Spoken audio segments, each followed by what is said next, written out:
Round two, the GOP presidential hopefuls faced off last night, and while we may have to wait to see how their performances will affect them into the polls, we can look into social media for an immediate reaction. Here to break down the responses, Fox and Friends Weekend co-host Clayton Morris. Twitter was afire. Twitter was afire last night, and Google was afire. Yes. We have to wait about a week or so till we see the polls and the reaction from it. But you can go to Google last night to see who people were searching for right away. So the most searched for candidate last night in the first debate, Lindsey Graham, lit up social media last night. People wanted to find out more about Lindsey Graham. But interestingly, when people do these Google searches, it's not Lindsey Graham's stance on Iran. It's how tall is Lindsey Graham? Yeah, it's so weird, these questions. It's not. Is Lindsey Graham a drinker? Right, because of the question that he asked about having President Obama be more social. We'll drink more. We'll drink more. So that was actually one of the search terms, Lindsey Graham drinking habits. But people still, this is, at least for the candidates, a good sign that they're getting their message out there and people are actually interacting to find out more about them. Did anybody Google where is Jim Gilmore? No, that didn't really come up. I think he's really dropped off. But Jim Gilmore did tweet a lot last night. He did. Let's look at the Google spikes, because this is, how people ranked from their most searched candidates and their search from the first debate. So take a look at this. Donald Trump came out once again on top. So in the last debate, he was first. In this debate, he was first for people searching for him.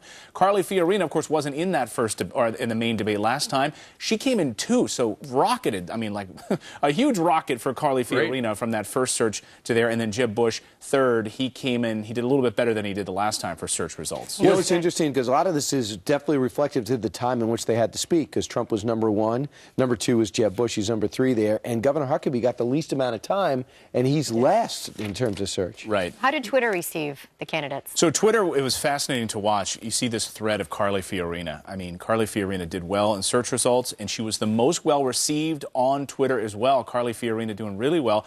Last time around, you guys will remember Marco Rubio did really well on Twitter as well. Once again, Rubio came in second there, and John Kasich, who even made a remark during the debate, not wanting to answer questions about Hillary Clinton directly, said he wanted to be more well-received. He wanted to get his message out there, connect with people. Really, people were searching for him on Twitter to find out more about John Kasich last night. See, I didn't know it was possible to be well-received on the Internet, because I don't even know what that feeling would be like. I'm right there with you, but if you look at the mentions during the debate, so this is people sitting there on their devices commenting about Trump's comments. Trump came in first with the most comments, whether they agree with him or disagreed.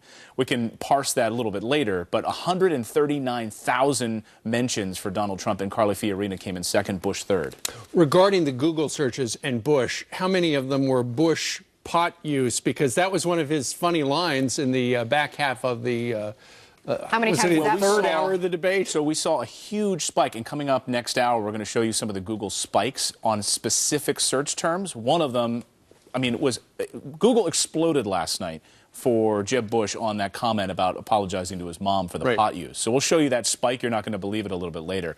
But follower count. So you can look and see how many people are following you and whether or not you get a spike. And this was a big moment for Carly Fiorina. Not only did she do well on Twitter, she was very well searched for on Google. She gained the most followers last night, 31,000 followers, and that's up from earlier this morning when we reported about an hour ago. This is what they added just last night? Just last night. Just last night. And that's important because I heard yesterday a story about how you'll now be able to contribute to a candidate on Twitter. Yeah. Right, and think about social advertising, being able to connect directly. So we don't know how much of this will connect with audiences funneling money, but the moment last night when Carly Fiorina responded to the attack about her face had everyone talking. This was one of the big moments from Carly Fiorina last night. Listen. Donald Trump said the following about you, quote, "Look at that face. Would anyone vote for that? Can you imagine that, the face of our next president?" I think women all over this country heard very clearly what Mr. Trump said. That was the big comment and most searched for spike for Carly Fiorina last night. Big night for her. Interesting. All right, you're coming back a little bit later, though, right? Yeah, we'll have spikes. We'll have all sorts of information coming up next hour. All right, sounds like you're bragging a little bit. During the break, we're gonna Google Clayton Morris. We're going to show your spikes later. Yeah, give him some followers. Give me some followers. Clayton Morris on So far, he's got 9. All right, still ahead, 2 more hours of Fox and Friends. Chris Christie joins us, Donald Trump joins us, Marco Rubio joins us, and Carly Fiorina joins us. Put down that remote. We'll be right back.